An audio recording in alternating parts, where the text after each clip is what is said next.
დღეს ვსაუბრობ თეატრზე, ტატო, შენით რო დავიწყოთ, რა არის თეატრის როლი ისტორიულად რომ ვისაუბროთ ამაზე, რას უნდა ემსახურებოდეს იგი და დღეს რას ემსახურება დღეს საქართველოში.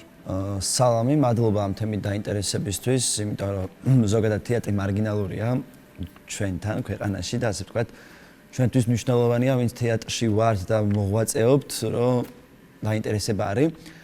თეატრი შეიძლება ძალიან ბევრ რაღაცას ემსახურებოდეს, იმიტომ რომ ის არის რაღაც ფართოდ არ არის რაღაც ჩაკეტილი, მაგრამ არის მეორე საქმე, რომ დავსახოთ ასე ვთქვათ, ეს ამბავი ცოტა სხვანაირად, ხო? ვთქვათ, რას ემსახურება თეატრი დღეს.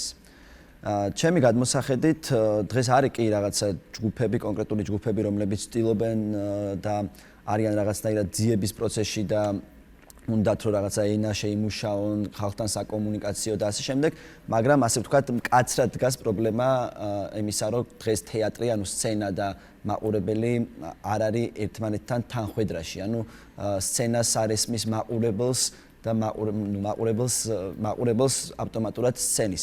მე ვფიქრობ, რომ ეს არის აი ამ დენი წლის განმავლობაში დაგროვებული აი ამ რუდიმენტული მდგომარეობის, ასე ვთქვათ, ილუსტრაცია, იმიტომ რომ დღეს თეატრი არის რაღაცნაირად კომფორტულ მდგომარეობაში, όμως ამ კომფორტის ნეგატიური გაგებით, რაღაცნაირ ნაჭუჭშია მოქცეული, ის არ ინტერესდება ხალხის პრობლემით, იგი თავის თავს უფრო მაღლა აყენებს ვიდრე ხალხს და იგი არის რაღაცნაირად, ნუ ყველაზე არ ვამბობ, მაგრამ უმეტესობა თეატრებისა და სახელმწიფო თეატრებისა, ჩემი დაკვირვებით და ჩემი აზრით არის მოქცეული და ემსახურება რაღაცა გადაშენების პირას მისულ რაღაცა ელიტურ ჯგუფებს. ხო?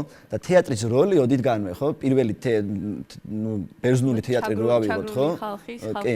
ხო, თეატრი რო ავიღოთ, პირველი თეატრი რო ავიღოთ, ეს არის 15000 ადამიანი ესწრება სპექტაკლებს, აბსოლუტურად ყველას ესმის ეგეთი არქიტექტურული სისტემა, რომ აბსოლუტურად ყველას ესმის სცენიდან გაჟღერებული ხმა, ხო?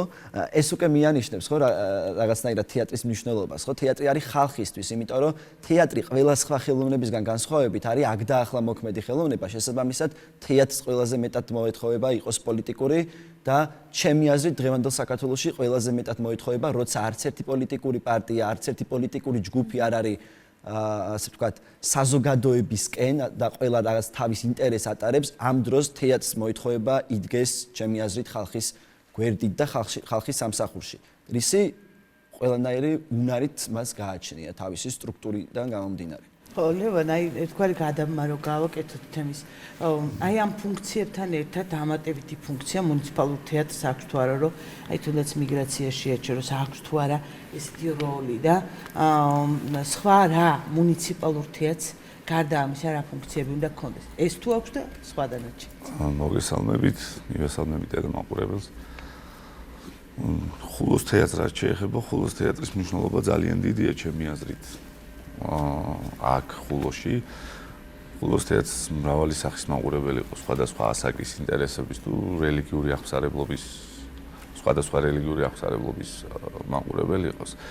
დავეთანხმებით ატოს შესაბამისად სცენიდან უნდა იყოს საუბარი ყველა რეგიონალურ თეატრში, ალბათ და მუნიციპალურ თეატრებში საუბარი იყოს იმ პრობლემებზე, რაც არის ხალხში რეალურად და თეატრმა უნდა შეასრულოს თავის ფუნქცია და ადამიანებს უნდა უთხრას ის, რაც აწუხებთ, რაც არ უნდა აწუხებდეთ და სოციალური პრობლემების გარდა ბევრი პრობლემებია ჩვენთან. ამის მიღმა და ამითი გამოწვეული და შესაბამისად ჩემი აზრით თეატრმა უნდა ისაუბროს ამ ყველაფერზე, უნდა დადგეს ხალხთან ერთად. საუბრობს თუ არა? ნაწილობრივ. სამწუხაროდ ვერ ახერხებს ბოლომდე და რა ობიექტური და სუბიექტური მიზეზები არსებობს ამის? ალბათ ჩემი აზრით ზოგადად პოლიტიკა თეატრების შესახებ საქართველოში ეს შემუშავებულია და გაწერილია როგორ უნდა იმუშაოს და ამ ყველაფრის სრულყოფილად გაკეთების შემთხვევაში ვფიქრობ რომ თეატრი დაიბრუნებს თავის ფუნქციას და რაღაც დონეზე შრომის პროცესში მიიღებს სრულყოფილ სახეს და დაიხვეწება. ოთო, როგორც ვიცით, თქვენ არაერთი პროექტი გაგიხორციელებიათ არაკლასიკური ფორმატით, არატრადიციულ სივრცეებში, ხო? ამაზე უფრო დაწვრილებით მოგვიანებით ვისაუბროთ, მაგრამ აი ეხლა მინდა გკითხოთ, თქვენი აზრით რამდენად ახერხებს ტრადიციული თეატრი რამდენად არის ტრადიციული თეატრი დღეს ის ადგილი, სადაც მაყურებელი სიამოვნებით დადის? მოგესალმებით, დიდი მადლობა მოწვევისთვის. მე ვფიქრობ, რომ საზოგადოება უფრო განვითარებულია დღეს ვიდრე თეატრი. საზოგადოებას გააჩნია უფრო საზოგადოება უფრო შორს ეხედება ვიდრე თეატრი. თეატრი რატომღაც მგონია, რომ დარჩა აი ამ ძველ რაღაცა სივრცეში, საიდანაც ვერ გამოვიდა და იქ ბრუნავს და უკვე ეს თეატრი დაბერდა.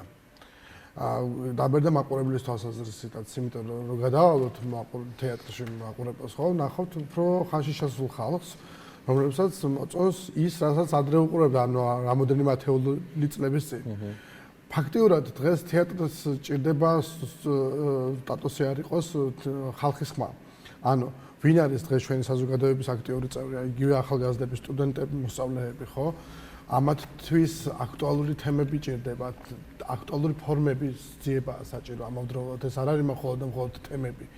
ვიზუალური მხარე, შინაარსობრივი დატვირთვა, თემატიკა, რაზე არის სპექტაკლი, ხო? ხერხი, რეჟისორული ხერხი, თამაშის ხერხი და ასე შემდეგ. ბუნებრივია ჩვენ სად მივდივართ? ახლა ისევ მივდივართ განათლებასთან. ანუ თეატრალური სასწავლებლები საქართველოში არ იძლევა კარგი განათლებას. ანუ იქიდან გამოდიან დაშტამპული რეჟისორები, მსახიობები, რომელიღაცა მათგანი ახერხებს იმ რაღაცა გამოგლეჯვას, თავის შეცვლას, სიახლის ძიებას, თავის განვითარებას, აწყვეტს და აღწევს შედეგს და უმეტესობა მათგანი ახალგაზრდა კლასიკოსები არიან, ასე ვთქვათ, ჭყალებში კლასიკოსები, ხო? ბოლო-ბოლო უნდა დადგეს ის დრო, რომ თეატრი გაახალგაზრდავდეს. ამისთვის საჭიროა რეფორმები.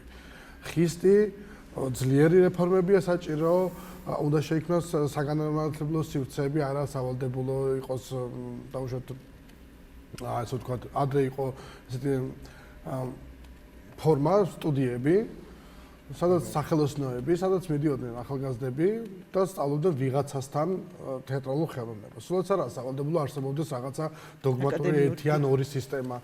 საჭიროა რაღაცა სიახლეები, რაღაცა სწრაფვა იმისკენ, რომ მსახიობი გახდეს უნივერსალი, სწრაფვა იმისკენ, რომ რეჟისორიც უნივერსალური გახდეს და უფრო მოქნილი თანამედროვეობაში. ჩემი აზრით, პრობლემა რეჟისორი და მსახიობი უნდა ზრუნავდეს აი იმისთვის, რომ გახდეს უკეთეს, ვინ უნდა იზრუნოს იმისთვის, რომ გამოკეთდეს, აი რა სტრუქტურებს ხედავთ. ზოგადად ყველაფერი მიდის იქითკენ, რომ მართველობა, ფორმა, კანონი და 1000 რამ, რაც უშლის ხელს განვითარებას, დარგის განვითარებას. მაგალითად, კანონი თეატრების შესახებ უკვე რაც არის მიღებული, ეს ამ მთავრობის ხელში მიიღეს, არის კატასტროფა.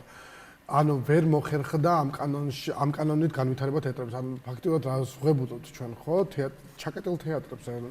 ან იშვიათად თუ ნახავთ ესეთ თეატრებს, რომლებიც ღიაა საზოგადოებისთვის, რომ აი მოდი რეჟისორებისთვის, ახალგაზრდებისთვის, რომ შემოდით და რამე გააკეთეთ. სხვათა შორის ამ ბოლო პერიოდში სულ უფრო ხშირად მესმის, ეს არ ვიცით ის ბრალია, მაგრამ ზოგიერთი კლასიკური, ანუ ესეთ სახელმწიფო თეატრები აცხადებენ ახალგაზრდებისთვის, სივრცეებისთვის რაღაცა პროექტებს აკეთებენ, სადაც იწვევენ. ოღონდ ეს არ არის არაფრის მომცემი არაა. ეს არის ერთჯერადი რაღაცა პატარა მოქმედება, რომელიც ზოგად სახეს ვერ შეცვლის. საჭიროა სისტემური რეფორმა. სისტემურ რეფორმაში იგულისხმება, რომ უნდა გაჩნდეს ბევრი სახელოსნო, უნდა გაჩნდეს ბევრი სტუდია, სახელმწიფო უფრო მეტი უნდა ჩადოს ცალკეულ პროექტებში ფული, ახალგაზრდების რაღაცა იდეების განვითარებისთვის, თუნდაც იმისთვის, რომ ანუ აი ახალგაზრდას მაგალითად როცა ჩემი მონოპიესების ფესტივალი დავიწყე, როგორც დავიწყე, ისე მივდივარ. ანუ ვერ განვითარდა, იმიტომ რომ ანუ ეს არ არის, ეს ამ გაცილებით უფრო მეტი ფული შეიძლება დახარჯონ რაღაცა ერთჯერად პროექტში, ვიდრე რაღაც ფესტივალში, ხო? სიტყვაზე ვამბობ. მაგრამ ეს ხომ მხოლოდ ფესტივალი არა, აქ არის ლაბორატორიული მუშაობა, სადაც თუნდაც სტატოს ან ვინმეს ნებისმიერს ყველას ეძლევა საშუალება, რომ თავისი რაღაცა ნახოს, სიბრტყე, სადაც იტყვიან თავის სათქმელს, ხო?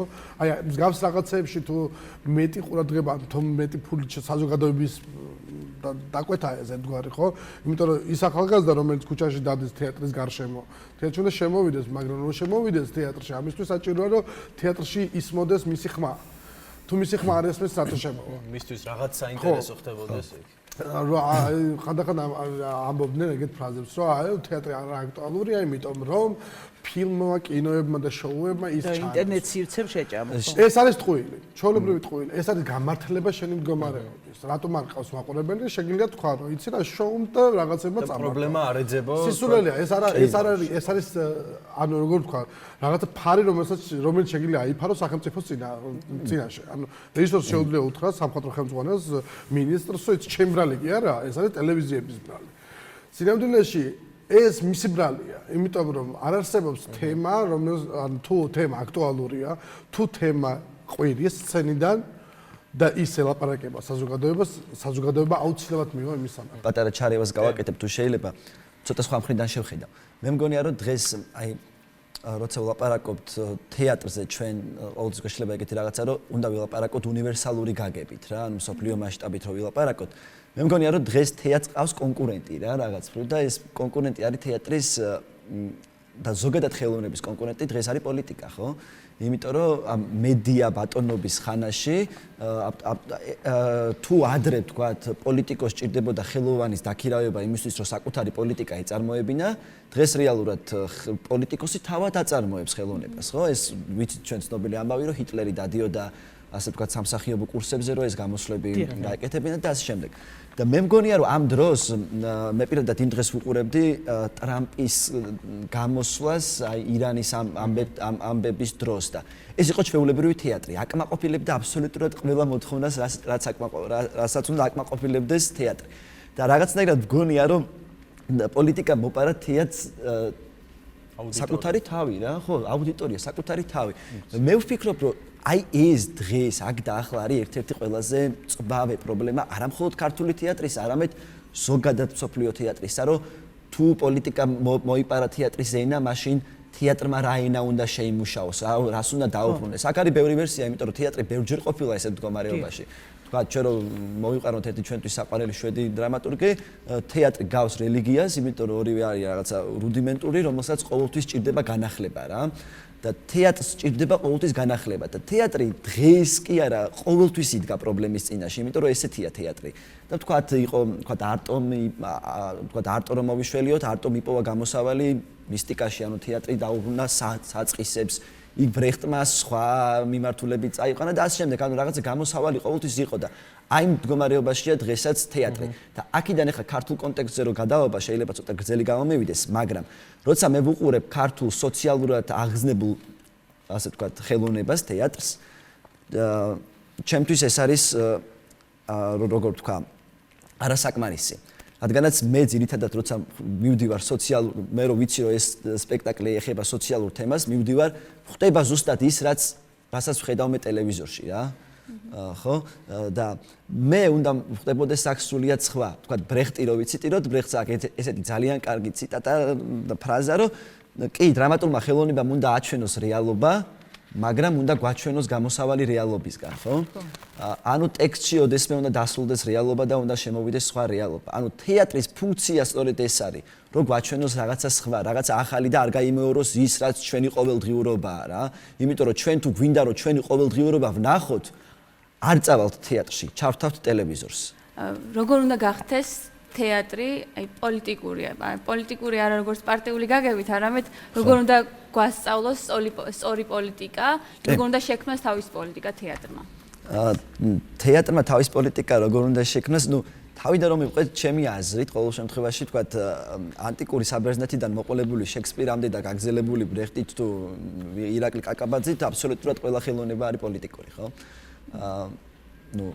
თუ არ ჩავთვლით რაღაცა გამონაკლისები არსებობს. ჩემი დაკვირვებით ეს არის უფრო ცოდნის ამბავი რა, იმიტომ რომ სპექტაკლის შექმნა ეს არის ჩვეულებრივი კოდი რა, რომელსაც ქმნი. ამავე დროს ხო და აი საიდან გადავალთ, რომ აი ისევ საგანმანათლებლო დაწესებულებაზე მივდივართ რა. აი პირველ კურსზე როცა მე მოვხვდი, პირველი რაც ჩემ თავს ვუთხარი იყო ის, რომ აქ უნდა ისწავლებოდეს პოლიტიკური მეცნიერებები. იმიტომ რომ თეატრი და პოლიტიკა ეს არის განუყოფელი ნაწილი ერთმანეთისა.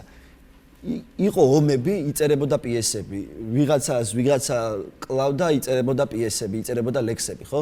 ანუ ყოველთვის ასე ვთქვათ, ყოველთვის რეფლექსიას ახდენს თეატრი პოლიტიკისა და ამავე დროს თუ თეატრი და ხელოვნება კარგია, პირიქით პოლიტიკას კარნახობს, როგორი უნდა იყოს ხვალ. და ამ მხრივ მე ვფიქრობ, რომ მაინც ამბავი არის განათლებაში და ზუსტად მაგაზე, რომ როცა რაღაცაზე დგამენ სპექტაკლს, ხო, ვთქვათ, პირობითად ავიღოთ დგამენ ქალთა ძალადობაზე სპექტაკლს. არის სრულიად უშინაარსო, სრულიად ცოდნას მოკლებული, მეტიც რა, მე შემიძლია მოვიყვანო რაღაცა სპექტაკლი, მაგალითად, თქვა დაიდგა ჟან ჟენეს მოახლეები ერთ-ერთ თეატრში, რომელიც რაღაცა სნობურ სანახაობად გადაიქცა, იმიტომ რომ ჟენეს მოახლეები ეს არის ძალიან კომპლექსური პიესა, ნუ შინაარს არ მოვყვებით რა და როგორ შეიქმნა ეს პიესა. მოკლედ ეს არის რაღაც კლასობრივ კონფლიქტზე აგებული პიესა. სადაც ჟენეს აქვს ასე გარკვევით ნათქვამი, რომ ამ პიესაში უნდა ითამაშონ კაცებმა. მიუხედავად იმისა, რომ ქალები არიან, ასე ვთქვათ, პერსონაჟები. ნუ ჩვენთან დაიდგა ეს პიესა, მე არ ვიცი ეს თუ შესაძლებელი იყო, ანუ ამ პიესის, ვთქვათ, დეპოლიტიკურობა თუ შესაძლებელი იყო და ამ პიესიდან კლასობრივი კონფლიქტის გაქრობა თუ შესაძლებელი იყო, ვერ წარმომედგინა. ეს პიესა დაიდგა ნუ სამმა ტოპ ქართველმა პოპ ვარსკვლავმა მსახიობმა ითამაშეს.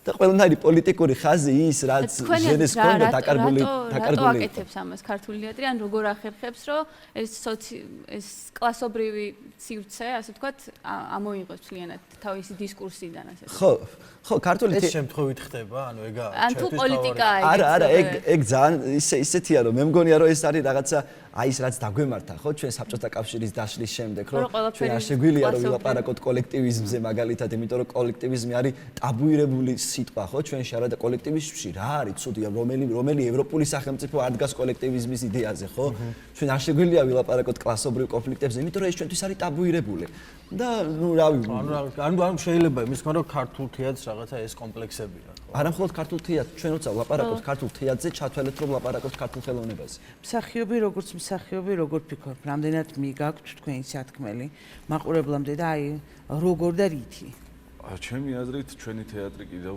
ძალიან დიდი პრობლემის წინაშეა გაზარმაცებულია თეატრი რას გულისხმობთ ანუ ის უწყვეტი რეჟიმი რაც აუცილებელია თეატრისთვის რომ იშრომოს თეატრმა და განვითარდეს განვითარება რა თქმა უნდა შრომის გარეშე არ მოდის და სამწუხაროდ რატომღაც არ ვიცი რაღაც მიზეზებზე მიფიქრია და მაგრამ ეს კონკრეტულად არ შემიძლია ეს კითხვა მენეჯმენტზე და რა გიპასუხეს რატო ვარ თუნდაც გაზარმაცებული პასუხი ნათელია ალბათ როგორც საქართველოში თითქმის ყველა სფეროში როგორც ოთონ ისაუბრა დავეთანხმები არის არცოდნის პრობლემა მენეჯმენტის არცოდნის პრობლემა და არასწორი მიდგომა ზოგადად თეატრის მიმართ აუცილებელია ჩემი აზრით შეიქმნას სამხატვრო საბჭოები თეატრში და რაღაც არ ხდებოდეს ასე ერთპიროვნულად რეპერტუარის შემუშავება და ასე სპონტანურად და არ უნდა იყოს რამოდენიმე ადამიანის გადაწყვეტილება მხოლოდ ეს იმიტომ რომ ფაქტის წინაშე ვდგავართ არ გაამართლა წლებია არ ამართლებს ეს მიდგომა და ჩემი აზრით თვითონ საზოგადოება უნდა ჩაერთოს უნდა აღდგეს მაყურებელსა და თეატრს შორის ურთიერთობა და თეატრი არ უნდა იყოს მხოლოდ და მხოლოდ ის სივრცე მოვიდა მაყურებელის სცენაზე ნახა სპექტაკლი და წავიდა ეს თეატრში უნდა მიდიოდეს რაღაც პროცესი ურთიერთობა აი ამ პროცესში თქვენი როგორც მსახიობის როლი და ფუნქცია როგორ დაინახეთ რა რამდენად არის შესაძლებელი და რამდენად ახერხებთ სამწუხაროდ ჩვენი თეატრის სპეციფიკა ისეთია რომ მაყურებელი კონკრეტულად ერთი მაყურებელი არ გვყავს როდესაც არის სპექტაკლი შემოდის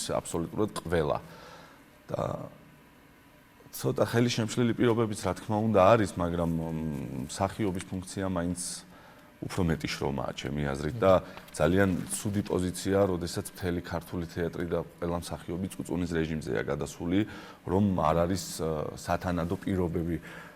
ჩემი აზრით ინდივიდუალური განვითარება არის მთავარი და მსახიობებმაც, რეჟისორებმაც, დრამატურგებმაც ალბათ თავიანთ თავი უნდა განავითარონ და ამ შრომაში უნდა დაიბადოს რაღაც, თორემ თუ არ ავმოქმედით და თუ არ შევიძინეთ მეტი, თუ არ მივიღეთ მეტი ინფორმაცია და ფეხი თუ არ აუწყეთ სოფლიოში მიმდინარე პროცესებს, თეატრალურ პროცესებს, სამწუხაროდ საბჭოთა კავშირის დაშლის შემდეგ საქართველოს ჩაიკეტა და ფეხი ვერ აუწყო სოფლიო თეატრს. თუმცა ალბათ ეს სოციალური მდგომარეობა, თუმცა ეხა ხულოსიარჩი მიმყოფები, სადაც გათბობაც კი არ არის და ალბათ მოტივაციისთვის იცის აუცილებელია რომ სახელმწიფომ რა თქმა უნდა აუცილებელია მეტი გაძლიერების რა თქმა უნდა აუცილებელია მე შემიძლია ხმამაღლა ვთქვა რომ ალბათ დამეთანხმება ვისაც ამ თეატრთან აქვს შეხება ზამთარში აქ გაუსაძლისია მუშაობა ალბათ ტემპერატურაც მეტყველებს რა ტემპერატურაც არის ახლა მაგრამ მიუხედავად იმისა მაინც მუშაობთ სპექტაკლზე რა თქმა უნდა ჩვენ ვიყვარს შრომა დიახ ალბათ ესეთი ადამიანების ხარჯზე მოვიდა თეატრი რომ დღეს გვაქვს რაც გვაქვს იცი რა თეატრში არ იცვლება ჩემი საქციელი ან ლევანის საქციელი გმირობად ეს რეგიონალურ თეატრებში ეგ არის ჩვეულებრივი ნორმა ამდენად აქვს ქართულ თეატრს საკუთარი ნიშა და აი რაღაცა რომ ვისაუბროთ აქვს თუ არა საერთოდ ქართულ თეატრს რაღაცა ადგილი ამ სოფლიო თეატრალურ სამყაროში აი ამ საკითხს როგორ უყურებთ იცით რა ისეთ საკვანძო თემებზე ვისაუბროთ ჩვენ ახლა იმდენი პრობლემა დავასახელეთ რომ ბუნებრივი ამის მერე არ შემიძლია მე ვთქვა რომ ქართულ თეატრს თავის ნიშა აქვს თქო ბუნებრივი არ აქვს საერთოდ ეს თემა ქართული თეატრალური სკოლა რა არის ეს ხო არ იცით ვინმე მე არ ვიცი რითი განსხვავდებით ჩვენ რამე სხვა გვაქვს თუ რა ერთადერთი კი ტემპერამენტი არის ბუნებრივი არის და ეს ბუნებრივი ენა და რაღაცა შენს იდენტობას გამოხატავს ბუნებრივია მაგრამ ზოგადად რომ ვთქვათ ესე რომ ავიღოთ და ხაზგასმით ვთქვათ ეს იყო ბუნებრივია რაღაცა პერიოდებში რაღაცა წლების წინ იყო ათეულობით წლების წინ ბუნებრივია იყო მაგრამ დღეს არ მგონია რომ ქართული თეატრი სადმე როგორღაც ამბობდეს ხმამაღალ სიტყვას და ჩემი სუბიექტური აზრია მე ვფიქრობ რომ მაინც როგორც არ უნდა ვიმიჯელოთ ჩვენ ვართ რაღაცა კოლონია ვართ ხო ანუ ისტორიულად ჩვენ ყოველთვის ვიყავით და ენა რამდენად კოლონიურია რამდენად თვითმყოფადია ქართული თეატრის ენა რამდენად კი, ვილაპარაკებ ამაზე მინდა ზუსტად ლაპარაკი, რომ ჩვენ ისტორიულად ყოველთვის ვიყავით კოლონია რა, რაც არ უნდა ვილაპარაკოთ, იქ სპარსელები იყვნენ, ოსმალები იყვნენ, იქ რუსები იყვნენ, თუ ვიღაცები. მოკლედ, აი ამ პროცესში ჩვენი რაღაცა თვითმყოფადი ენა არ გაგვაჩნდა, ხო? ჩვენი ენა ყოველთვის ნაწარმოები იყო სხვა კულტურის მიერ. არადა თუ თეატრზე ვლაპარაკობთ, ხო, თქვა ჩვენ გვაქვს თეატრალური ფოლკი, ხო? ჩვენი, ანუ კარნავალური ასე ვთქვათ, წარმოდგენების და ასე შემდეგ. მერე იყო ვთქვათ მე-20 საუკუნეში იყო რაღაცა გამონათებები ვიღაცა პირების მიერ ვთქვათ ახმეტელი და მარჯანიშვილი შეგვიძლია გავიხსენოთ რომლებიც ცდილობდნენ შეექმნათ ეროვნული სათეატრო ენა ანუ ისინი ცდილობდნენ რომ სოფლიო თეატრში გაჩნილიყო თაგი ქართული თეატრის სახით და სხვადასხვა დრამატურგიას მიმართეს მაშინაც ხო ანუ შეიქმნა ლელა და რაღაცა ანუ მაშინი პერიოდის არის სადაც როცა ვითარდება რაღაცა კუთხით უკვე დრამატურგია ქართული თეატრის ანუ ერთი ტალღა კი თუნდაც ახმეტელი დგამს სანდრო შანშიაშვილი ზუსტად გვარს ვერ ვიხსენებ რომლის სპექტაკლი პიესაც სხვადასხვა ამ თეატრში არის დადგმული პირველი პიესა იყო რომელიც ამ თეატრში დაიდგა და ეგეთი რაღაცა რომ ახმეტელი და თქვა მარჯანიშვილი ცდილობენ რომ შექმნან ნუ აი ახმეტელის ეს ჰეროიკული თეატრი და ასე შემდეგ რაღაცას ცდილობენ რა მე მოდის საბჭოთა კავშირი და აი რა არის ასაცილო იცით რომ როცა მიდის ამაზე მსჯელობა ყოველთვის რაღაცა ჭორიკნობის დონეზე მიდის ბერია ახმეტელის დაპირისპირება ხო ქართულ თეატრში ქართულ თეატრალებს ასე რომ თქო ჭორიკნობის დონეზე დააქვთ რა რომ იქ ვიღაც ცოლი თუ რაღაცა არ უთამადა სუფრას და რაღაცა სიგიჟეები ხდება მოდი თეორიულად რომ მივყვეთ რა ხდება ხო ვთქვათ გროის აკეთი ძალიან კაი დაკვირვება რომ თუ კაპიტალიზმის პირობებში ძალაუფლებას აწარმოებს ფული საბჭოთა კავშირში თავარი ძალაუფლების მაწარმოებელი იყო ენა ანუ ყველაფერი იყო დაქვემდებარებული ერთ ენაზე შესაბამისად ასეთ პირობებში ახმეტელის ასე ვთქვათ აი ამ ექსპერიმენტს ვერ შეეძლო ეარსება იმიტომ რომ ის უკვე საფრთხე დაგიქმება ხო რა თქმა უნდა იმიტომ რომ ის ერთ ენაზე იყო საუბარი ახმეტელი საერთოდ სხვა ენის შექმნას ცდილობდა ხო და ეს რაც მოხდა და როგორც მოხდა და რაც დაემართა ახმეტელს მე ვიცით. მე იყო რაღაც გამონათებები, რომელზეც ქართული თეატრი ასე ვთქვათ, ჩუმადარი და არ ლაპარაკობს, რამდენიმე ძველი თაობის თეატრონის გარდა, ვთქვათ, ათვლის ხარტიშვილი ესეთი ძალიან საინტერესო ფიგურა იყო ქართული თეატრისთვის, ვინც იყო ახმეტელის მოსწავლე, რომელიც რაღაც ჩეჩნეთში იყო სამხატვრო ხელმძღვანელი და სწორედ აი ამ ეროვნული ენის ჩამოყალიბების და ამ ძიების პროცესში იყო, მე ეს ყველაფერი გაწყდა, იშლება საბჭოთა კავშირი და საქართველოში შემოდის ღვარცოფივით დასავლური კულტურა და ქართული ხელოვნება ემსგავსება მიბაძვას დასავლური ხელოვნებისა. ანუ ჩვენად როგორ მდგომარეობაში, იცი, აი თეატრალურად რო ვთქვათ, ხო? ოიდიპოსი როცა არის გზა ჯვარედინზე და მას ხვდება მამა, რომ არის ხო მამამისი რომ მას არ აქვს დრო, რომ მამამისთან შევიდეს კომუნიკაციაში, ანუ გაარკვიოს რომ ვინ არის ის თუ რა არის. ჩვენ ქართული თეატრი და ზოგადად საქართველოს დღეს ყოველ ჩემი აზრით საბჭოთა კავშირის დაშლის შემდეგ ვიმყოფებით ზუსტად ამ მდგომარეობაში. აი ამ გზა ჯვარედინზე ვდგავართ და რაღაცა ღრიჭო ვერ ვიპოვეთ, დრო ვერ ვიპოვეთ, რომ რაღაცეებზე ჩამოვყალიბდეთ და აი ჩვენი კონკრეტული ვაწარმოოთ. თუ აქვს თეატრი ლიტვას, თუ აქვს თეატრი პოლონეთს, რატომ არ შეიძლება თეატრი ჰქონდეს საქართველოს? მე ვფიქრობ, რომ ყველანაირი რესურსი გვაქვს ჩვენ ამის, უბრალოდ საჭიროა ძიება და რაც შეიძლება მეტი ექსპერიმენტი, რაც ნაკლებადაა ჩვენთან. ისე საუბრობენ ენაზე და თვითმყოფადობაზე ცოტათი რთულია, მაგრამ მაინც რომ არ გამოგრჩეს იქ სადაც ავართ. ხულოს აქვს თუ არ, ხულოს პროფესიულ თეატრს აქვს თუ არა თავის თვითმყოფადობა, ენა, ამის ძიება მაინც თუ მიმდინარეობს თუნდაც. მე მაშინ ცოტა უკან გადავინაცვლებ, როდესაც გაიხსნა ეს თეატრი. 83 წლის არის ხულოს თეატრი და მოგეხსენებათ აჭარა ოკუპირებული იყო რამდენიმე საუკუნე ოსმალეთის მიერ და შემდეგ საქართველოს იურისდიქციაში დაბრუნების შემდეგ ადაპტაცია იყო საჭირო ამ ადამიანების, ვინცაც ცხოვრობდნენ. რადგან რელიგიაც მომძლავრებული იყო და ენის ბარიერიც უკვე გაჩნდა და თითქმის ვეღარ მეტყველებდნენ, ძალიან ისე ინახავდნენ ამ ენას და მაშინ ძალიან დიდი როლი ითამაშა ხულოს თეატრმა, თეატრის გახსნამდე აქ სამოყვარულო დასი შეიქმნა თეატრალური, რომელიც სიკოდოლიძის სახელს უკავშირდება და იცით რაღაც ტრადიცია ჩამოყალიბდა ამ თეატრში, მაშინ ურთიერთობა მაყურებელთან საგანმანათლებლო ენით და ზრუნავდა რაღაც ეს ადამიანები დაბრუნებოდნენ იმ ქართულ წესჩვეულებებს, რაც თითქმის უკვე წართმეული იყო და ვფიქრობ, დღესაც ეს პროცესი წარმატებით მიდის და ძალიან დიდი მნიშვნელობა აქვს იმას, რომ გეოგრაფიულად სასაზღვრო სპეციფიკა აქვს ამ თეატრს. ვფიქრობ, რომ არის რაღაც ენა, საკუთარი ენა გააჩნია ამ თეატრს, რომელთაც ესაუბრება მაყურებელს და დღევანდელ დღესაც კი. ისევე როგორც ალბათ სხვა ყველაფერი ამ საზოგადოებაში არც თეატრი არაა სტატიკური, ხო, ამაზე ვისაუბრეთ კიდეც უკვე, ის რაღაცა ცვალებადია დროსა და სივრცეში. აი მაგალითად ოთოს შენ ვიცით რომ თქვათ დაგიდგამს სპექტაკლები შეზღუდული შესაძლებლობის მქონე პირთა მონაწილეობით, ხო, თუნდაც. აი თქვათ ეს რამდენად შეიძლება მივიჩნიოთ აი რაღაცა სიახლე და ახალ სიტყვად. მე გეტყვით რომ ეს ჩვეულებრივი უნდა იყოს. ინკლუზიური სპექტაკლები უნდა იყოს ჩვეულებრივი, აბსოლუტურად. მეცაც გეტყვით შიშომო პირებს არ ეძლევათ საშუალება მიიღონ განათლება თეატრალურად. მათ აღებულობენ მსახიობებად. ჟიურის წევრები თქვენ ნაკლია. ამას ისინი რაღაცნაირად ამას ან მენტალურად ესე იგი მსახიობს წარმოუდგნენ მხოლოდ და მხოლოდ ცისფერთვალება მაღალი ქეათმიანი. ანუ ეთლით მოსარგებლე მსახიობს ვერ წარმოუდგენიათ მაგალითად ან სვენის არ მქონე მსახიობს. სვენის არ მქონე მსახიობს ვერ მიიღება ბუნებრივი, იმიტომ რომ ჟესტურ ენაზე ვერავინ ვერ საუბრობს თეატრალურში. ანუ ეს ძალიან ჩვენი საგანმანათლებლო სისტემის პრობლემაა.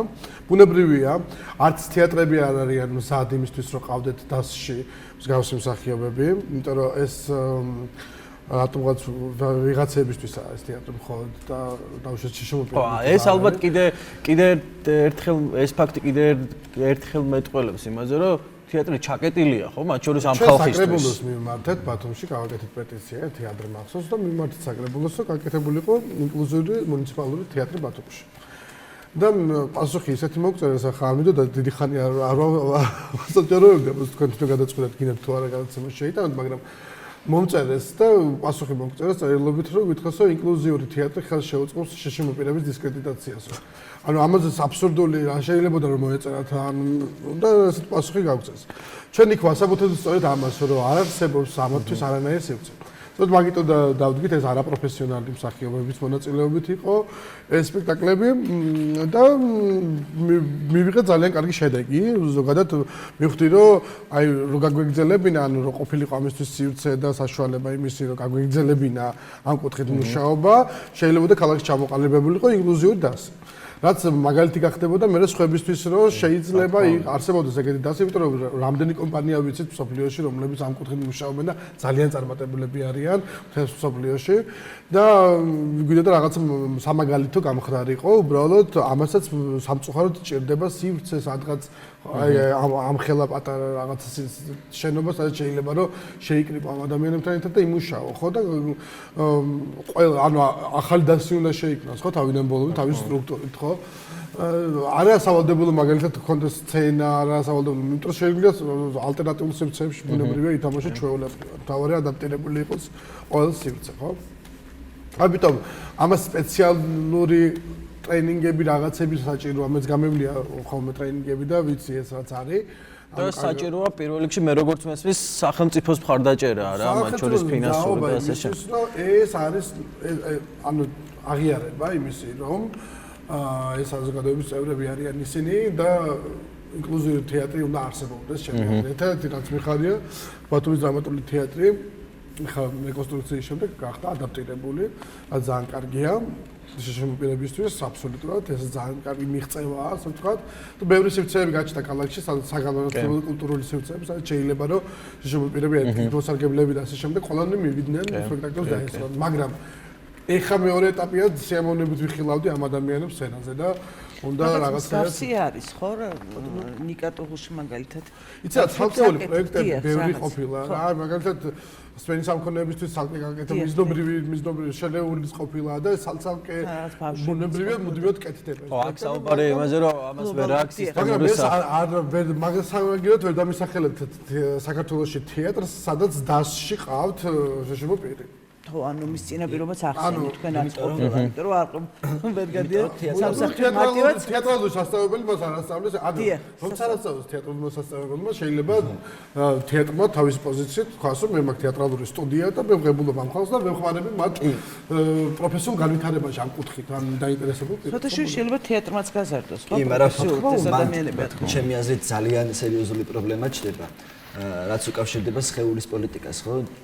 რაც ფაშისტური სხეულის პოლიტიკაა, იმიტომ რომ ერთი დადგენილი ნორმატული სხეული არის, მარტო მიღებული სცენაზე. ხო, აი, ოთომ რაც თქვა, რომ ეს მაღალი ცისფერთვალება. ხო, აი ესეთი მსახიობის სტერეოტიპული სახე რაც. ხო, ისინიც ვინც ღებულობენ ამ სტუდენტებს, ისინიც ესეთ პერიოდში არიან სადაც ვერ გამოვიდნენ. ჰეროიკული, ეგ არის ტოტალიტარიზმის ნიშანი, იმიტომ რომ თქვა საბჭოთა კავშირი და გერმანია რო გავიხსენოთ, ხო, ფაშისტური გერმანია ზუსტად იგივენაირად იყო, რომ ეს რაც გმირის სხეულების წარმოებელი, რომ ფილმებში დაკონთული მშრომელები და ასე შემდეგ, ამით პოლიტიკას აწარმოებდნენ. ეგ შემორჩა და ძალიან ცუდია, რომ ეგ შემორჩა ხელოვნებაში და კულტურის კერაში და თეატრალურ უნივერსიტეტში. მსახიობი მონა.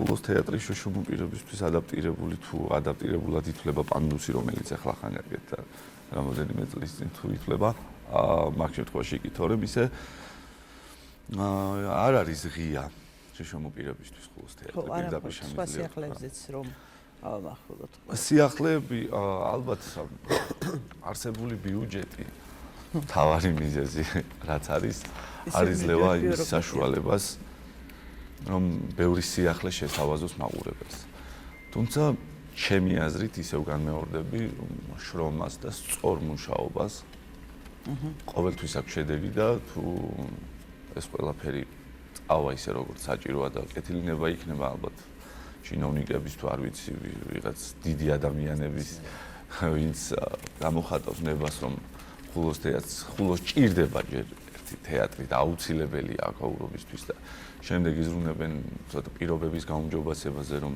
ხალხმა უფრო კომფორტულ გარემოში და უფრო კარგ გარემოში იმუშაოს, ბევრი სიახლე იქნება და უფრო მეტი სიახლე იქნება და რამდენად არსებობს იმის მზაობა, ან თუნდაც საზოგადოების მხრიდან და თუნდაც მსახიობების მხრიდან, რომ ეს სიახლეები, რაც თქვენ სხვადასხვა ფორმა შეიძლება იყოს გამოხატვის ფორმა, რამდენად არსებობს ამის მზაობა, მიუხედავად იმისა, რომ შეიძლება რაღაც სოციალური რეალობა არ გიწყობდეთ ხელს. ამ შემთხვევაში მე ტატოს დავეთანხმები და ვიტყვი, რომ რაც შეიძლება ბევრი ექსპერიმენტი უნდა ჩატარდეს, უნდა იყოს ძიების პროცესში თეატრი და უნდა მიაგდოს იმას, რითიც შეძლებს მერე იმ ურთიერთობის ჩამოყალიბებას მაყურებელთან, რაც არის საჭირო.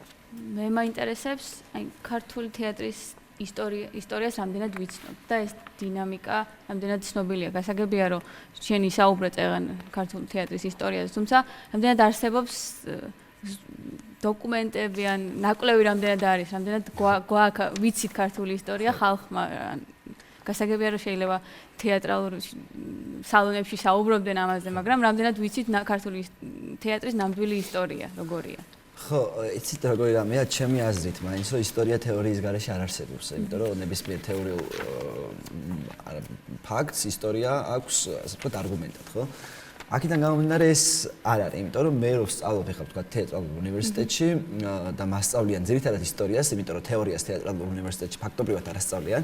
რომ მასწავლიან ისტორიას, მასწავლიან რაღაც აი შეიძლება ცოტა ისე შეხედდეს, მაგრამ ჭორიკნობის დონეზე რა.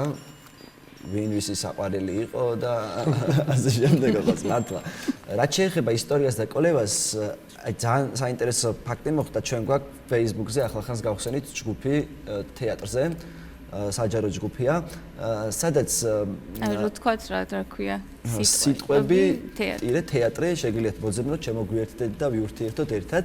ხო და მოხდა ეგეთი ფაქტი, რომ აი მართლ ჩხარტიშვილი, რომელიც ვახსენე წეგან, მასზე მქონდა რაღაცა პატარა ბლოგის მსგავსი დავწერე, მოკლედ პოსტი დავწერე, უბრალოდ და მე დიდი ხანი არა, რამდენიმე თვეა, მოკლედ ამ ადამიანს ვიკვლევ, მაინტერესებს და ფაქტობრივად თანამედროვე ქართულ თეატრწოდნეებს და თეატრში ჩახიდულ ადამიანებს მის შესახებ არაფერი არ უწერიათ და ჩემთვის სამარცხვინოდ და ჩვენთვის სამარცხვინოდ აღმოჩნდა ეგეთი რამ, რომ სოციოლოგ თამთა ხალვაშს აქვს არჩილ ჩხარტიშვილზე კვლევა დაწერილი, როცა თეატრალები არ ეძებენ და ანთროპოლოგია მე მგონი. ანთროპოლოგია ხო, შეიძლება მეშლება, არ ვიცი. და აღმოჩნდა, რომ თამთას აქვს დაკლევი მოკლედ ეს ადამიანი და რატო ვამბობ ამას, ხო? რეალურად მე მგონია, რომ ქართულ თეატრზე უფრო უკეთ ლაპარაკობენ არა თეატრალები, ვიდრე თავად თეატრალები რა და უფრო მეც იკვლევენ, ცხადი არ იკვლევენ, მაგრამ რაღაცა უფრო მსუყეები ისინი არიან, ვიდრე თვითონ ამ თეატრში მომუშავე ადამიანები. ეს ჩემთვის იყო ძალიან ბევრი რაღაცის ილუსტრაცია რა. აი, ოთო, შენგან დავიწყოთ, რა სჭირდება დღეს ქართულ თეატრს? როგორ ხედავთ ამ პრობლემების მოგვარების გზაზე სახელმწიფოს როლს? თუნდაც ვისაუბროთ, არ ვიცი, კულტურის სამინისტროს პოლიტიკაზე, მუნიციპალური მთავრობების ჩართულობაზე და ასე შემდეგ. რა სჭირდება ქართულ თეატრს და როგორი უნდა იყოს სახელმწიფოს როლი? მაგალითად მე როგორც მწამს და რაც მწამს იმას ვაკეთებ. ანუ მე მწამს იმისი, რომ ქართულ თეატრს სჭირდება სივრცეები, სადაც ადამიანები გულახდილად ისაუბრებენ თემებზე. ისაუბრებენ ყველა გაგებით, ანუ არა მხოლოდ ტექსტუალურად, არამედ ვიზუალურად, ასე ვთქვათ, რეჟისორული კუთხით და ასე შემდეგ. მე მიმაჩნია, რომ საჭიროა ბევრი, ძალიან ბევრი და უფრო მეტი ფული დაიხარჯოს ისეთ პროექტებზე, სადაც არის უფრო მეტი კვლევა. პროექტებზე, რომელიც არის ექსპერიმენტული, მაგალითად პროექტები, რომლებიც სადაც იქმნება პროდუქტები, რეალურად რაღაცა, ანუ იდგმება სპექტაკლები, კეთდება კოლაბორაციები ხდება, ახალგაზრდები ერთმანეთს უკავშირდებენ, აი ტატოს მაგალითად სიტყვები თეატრი ხო? იქ რეალურად ყოველდღიურად ისმება საკითხები ძალიან აქტუალური თემებზე, მიდის ხოლმე მსჯელობები და ასე შემდეგ და ყველას აქვს უფლება წარმოაყენოს თავისი, ასე ვთქვათ, საკითხი, ხო? და ძირითადად ერთი და იგივეს ვაწყდებით ხოლმე რა, ერთი და იგივე პრობლემებს სხვადასხვა რაკურსში, ხო? აი ზუსტად აი უნდა არსებობდეს რაღაცა ადგილები, სადაც ადამიანებს, თუნდაც ეს ხულოს თეატრი მაგალითად, ხო, ზაფხულში შეიძლება გადაიქცეს, გახდეს ახალგაზრდებისთვის თავშეყრეს ადგილი. ამოვედით მთაში თეატრალები და ვსჯელობთ ხვალინდელ დღეზე. ანუ ვსჯელობთ რითი საქმეთ რეალურად ხო აი ის როგორც ხედავს და წამს მომავალში როგორი გვინდა წარმოვიდგინოთ ჩვენ თეატრი ხო ვაკეთებთ აქ სხვათა შორის ძალიან ბევრი სოციალური თემა თითქმის 90% უფრო მეტი ჟღერდება მონოპიესებზე სოციალური საკითხები ან თემები რომლებიც დღეს საზოგადოებას აინტერესებს დღეს საზოგადოებას სჭირდება ამ თემებზე პასუხები ან დაფიქრება ან რაღაცა და ქონია ხოლმე ეტატოსაც მიუღია მონაწილეობა დისკუსიები ანუ ვინც აყურებას შეუძლია მოვიდეს ჩვეულებრივად და დაესწროს ამ დისკუსიებს და მიიღოს მონაწილეობა აი ამ თემების გარშემო ხო? აი ეგეთი სივრცეებია საჭირო იმისთვის რომ თეატრი განვითარდეს.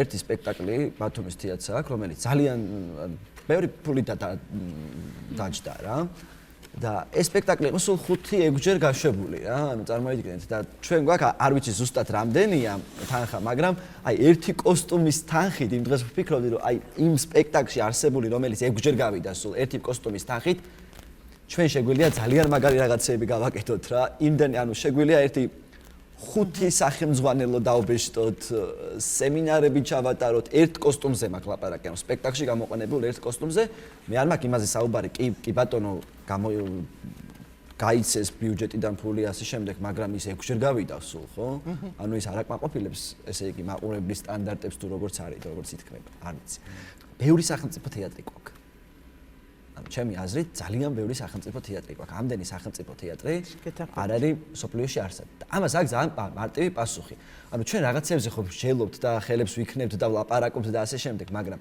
რაღაცები არის რომელიც არის ჩვენს ხვირთან აბსოლუტურად და რაღაცებს პირდაპირ აქვს პასუხი აი თქვათ რატომ გვაქვს ამდენი სახელმწიფო თეატრი ხო ძალიან მარტივია პასუხი იმიტომ რომ იარსებობს კორუფცია ხო იმიტომ ანუ თელი სისტემები მიმდინარეობს სახელმწიფო თეატრებში ფულის შოვნის და ასე შემდეგ რაზეც ნუ პირდაპირ უნდა ვილაპარაკოთ რა თქმა უნდა ანუ ჩვენ აი რაუტოპიაში ვართ ხო ჩვენ ვლაპარაკობთ ქართულ თეატრზე ხო და ქართული თეატრი ხო არ არსებობს ანუ ჩვენ ვლაპარაკობთ რაღაც არარსებულ რაღაცაზე რა შეუძლებელია გვერდი აუაროთ ისეთ თემას როგორიცაა განსაკუთრებით ალბათ მუნიციპალიტეტში არსებულ თეატრებში დასაქმებული მსახიობების შრომითი პირობები, ხო? მე ვიცი და მსმენია, რომ ხშირ შემთხვევაში უბრალოდ სასაცილო ჰონორარზე უწევთ ადამიანებს შრომა და მუშაობა და რაღაცა არსებობაც კი შეუძლებელია ამ თანხად. აი თქვენთან დამდგომარეობა ამ ხრივ აი ხულოს თეატრში რა ხდება? პირდაპირ გეტყვით, რომ ჩვენთან ისეთი მიზერული ხელფასებია ანაზღაურება მსახიობის, რომ ფაქტიურად არ არსებობს мотиваცია, რისთვისაც მსახიობმა უნდა იმუშაოს თუნდაც არსებულ პირობებში. თითქმის ყველას უწევს სხვა საქმის გამონახვა. რომ შეინახოს თავი ადამიანებს ოჯახები ყავთ, აქვთ ჭირდებათ შემოსავალი ყველა ვიცით და უწევს სხვა საქმის კეთება და მთლიანად ვერ არის ჩართული საქმეში და საქმეს რომელსაც ჩემი აზრით ადამიანი არ უდგება გულით და ვერ უდგება ამ შემთხვევაში ესე ვიტყვი და არ აქვს იმის мотиваცია რომ ეს შრომა ეს დაუღალავი შრომა თავიდან ბოლომდე ამ საქმეში იყოს არა თავიდან ბოლომდე არ არის მაგის საშუალება მოკლედ არ ვთქვათ რომ თავიდან ბოლომდე ამ საქმეში ვიყოთ და მხოლოდ ამ საქმეზე ვიფიქროთ და შესაბამისად შეუძლებელია საქმის გაკეთება, რომელსაც არ აკეთებ ბოლომდე პასუხისმგებლობით, ვერ აკეთებ ბოლომდე პასუხისმგებლობით. შეჯამება შეიძლება რაღაც მხრივ, აი ნათი არ მოთქვა, რომ თეატრი ჩაგრულთა გვერდით უნდა იდგეს, ანუ ჩვენ რეალურად რის წინაშე ვართ, ხო? თავად როგორ იდგება ჩაგრულების გვერდით, ხო? თვითონ ჩაგრულია თეატრი, არა? ანუ შრომითი უფლებები დღეს არის მთელ ჩვენს ქვეყანაში, ანუ ტოტალურად ირღვევა ადამიანები ცივი ან რაღაცა კორპუსებიდან 250 სამარცხვინო თანხაზე უწევთ ახალგაზრდებს მუშაობა სამარცხვინო პირობებში, იგივე მდგომარეობაში არიან მსახიობები. ანუ ეს რაღაც ერთობლიობა არ არის რომ ვიღაცის გაიგოს მსახიობა, არა, მან უნდა ითამაშოს საკუთარი თავი უნდა გამოხატოს, ანუ საკუთარ თავს უნდა გამოუცხადოს სოლიდარობა, რომელშიც სხვა იგულისხმება შეიძლება. სამწუხაროდ ამ თეატრებს მე ბედნიერის თამაში უწევთ. არ ვიცი რატომ, მაგრამ თეატრი თამაშობს თვითონ რომ ყველაფერი კარგად არის, ბედნიერები ვართ და სცენაზე არ ისმის არც ერთი პრობლემა. ეგეთი შტაბ-შტილებები ჩება რომ თუ მე სახელმწიფო მაფინანსებს, მე არ შემიძლია რომ ვიყო კრიტიკული. ხო,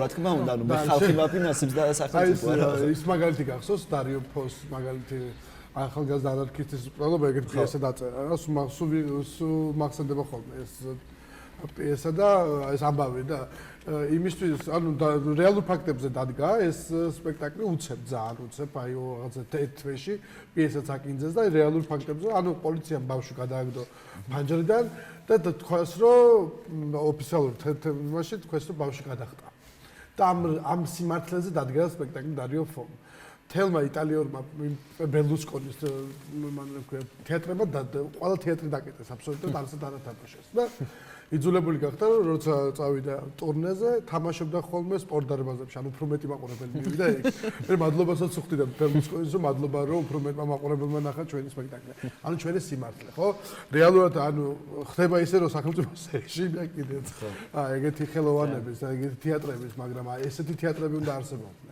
რამდენი იგივე რაღაცის მაგალითის მოყვანა შეიძლება ჩვენთან, ხო? ვთქვათ, თუ იტალიას დარიოს ფოყავს, ჩვენ გვაქვს დემონსტრუა, ხო? რომელიც ვთქვათ, სახელმწიფო სიკვდილამდე მიიყვანა, მაგრამ თეატრისგან არავითარი რეფლექსია ამაზე არ ყოფილა. თავარი მკაფიო მოკლედ ბოლო გზავნილები რომ ვთქვათ. თუ შესაძლებელია. ხო, აი რას ეტყოდით მაყურებელს, რას ეტყოდით თუნდაც სახელმწიფოს, რას ეტყოდით საზოგადოებას სფეროში დასაქმებულ ადამიანებს და ასე შემდეგ. აი დავიწყოთ ტატო შენგანი. მე მგონია რომ მე მაინც ძველი ყაირის კაცი ვარ და მგონია რომ ყველამ სიკეთე უნდა დავდოთ რა, ჩვენი სიკეთე უნდა გავიღოთ და ეგრე აშენდება სოფელიც, რეგიონიც, ქალაქიც და თეატრიც. და ვფიქრობ რომ თეატრს რა შემილია ვურჩიო გარდა იმისა რომ ეძიოს რა, იმიტომ რომ დღეს ძიებაზე მნიშვნელოვანი არაფერი არ არის და იყოს რაც შეიძლება ექსპერიმენტული. ახლა ექსპერიმენტული არა რაღაცა თანამედროვე გაგებით. აბსოლუტურად გაითავისოს ის რომ აბსოლუტურად ყველა ტექსტი, ანუ ყველა მუშაობა არის ექსპერიმენტი და აი ამ პროცესში ბევრი ძალიან მაგარი რაღაც დაიბადება. აი ექსპერიმენტული ვიღოთ თუ სპექტაკლებს გამოდა ეს ექსპერიმენტი. აგი მოგონის ზუსტად. ანუ ხო ამ გაგებით არა ბუნებრივია, მაგრამ ანუ პეთახმები აბსოლუტურად ტატოს და ერთი რაღაცა მართლა ის არა, ხე ლევანი რომ მუშაობს იმ მიზერულ ფინანსებს, რომელიც საარსებო მინიმუმზე დაბალია. ბუნებრივია ის არ მუშაობს ტყუილად, ხო? ანუ ის არ არის ტყუილად, გარდა იმისა, რომ კი ეს ჟღერს ძალიან პათეტიკურად, მაგრამ უყვარს ეს პროფესია ამ ადამიანს და იმიტომაც მუშაობს აქ და სწორედ ეს სიყვარულია, რომელიც იჭერს ცოტა დანს და რაღაცა იმედს გვაძლევს იმისა, რომ მომავალში შეიძლება რაღაცები შეიცვალოს. ბუნებრივია მეც მწამს იმისი, რომ მომავალში რაღაცები შეიცვლება, მეც მწამს იმისი, რომ ხვალ ეს თეატრი გახდება ქართულ თეატრს ეკრება თავისი ენას სოფლიოში და მას ნახავს და ის საზოგადოების აზრს გააჟღერებს სცენიდან და მე მჯერა რომ ჩვენ თეატრი ზუსტად ისეთი იქნება ყველა ასპექტში იქნება მოწესრიგებული განათლების კუთხით, კანონის კუთხით, ასე შემდეგ და ასე შემდეგ. ყველანაირი კუთხით მოწესრიგდება. და ვთხოვო ჯერ პირველ რიგში ხელისუფლებას რომ მობრძანდნენ თეატრში, ზამთარში ამ შემთხვევაში ისო ყულოს თეატრს ახსენებენ და ზამთარში მოვიდნენ პრემიერა რო გვექნება და დასხდნენ და იმედია გაიგებენ რა პირობებში გვიწევს მუშაობა და მე იმ პირდაპირი გაგებით თეატრში მოვიდნენ და ესე გამოგზავნილი ფულის რაღაც ნაწილი რომლითაც უნდათ რომ საქმე გაკეთდეს ჩემი აზრით ასე არ მოხდება და უნდა ჩაერთონ თვითონაც ამ პროცესში უნდა დაინტერესდნენ უნდა იარონ თეატრში უნდა მოვიდნენ და უნდა ნახონ რას აკეთებს ეს ხალხი. მინდა მაყურებელს ვთხოვო რომ იარონ თეატრში, სულ იარონ თეატრში და არ ვიცი, ერთად ვიპოვოთ ის რაც გვინდა და ერთად შევქმნათ ის რაზეც ქართველი თეატრალები ძირითადად პათეტიკურად და ცოტა გაზვიადებულად საუბრობენ.